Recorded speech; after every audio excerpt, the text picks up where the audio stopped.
L'archéologie marine est une discipline fascinante qui a émergé comme l'une des branches les plus importantes de l'archéologie. Elle s'intéresse à l'exploration des vestiges subaquatiques, tels que les navires engloutis, les ports oubliés ou les villes inondées.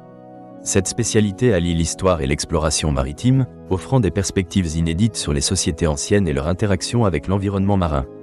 L'archéologie marine dévoile des récits qui seraient autrement cachés. Les premières mentions de l'archéologie marine remontent à la fin du XIXe siècle.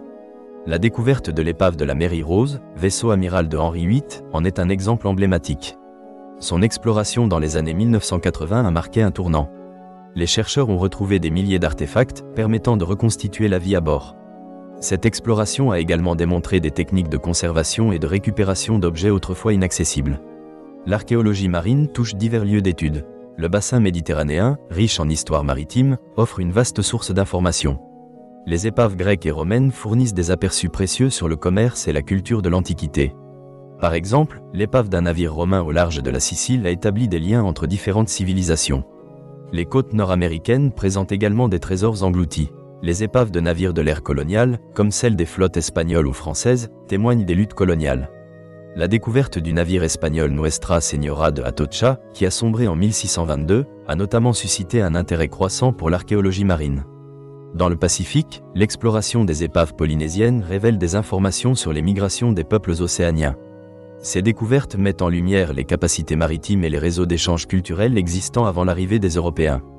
La technologie est un élément clé de cette discipline. Les avancées en télédétection, en cartographie sous-marine et en robotique ont révolutionné les explorations. Les véhicules sous-marins autonomes permettent d'explorer des zones inaccessibles. Cela ouvre la voie à de nouvelles découvertes et à la documentation des sites marins. Cependant, l'archéologie marine fait face à des défis contemporains, comme la montée du niveau de la mer et la pollution maritime. Ces menaces mettent en péril les sites archéologiques sous-marins.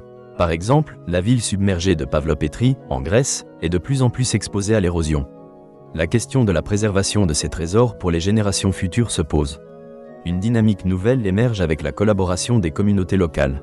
Les travaux d'archéologie marine, soutenus par les populations environnantes, favorisent la compréhension des traditions maritimes.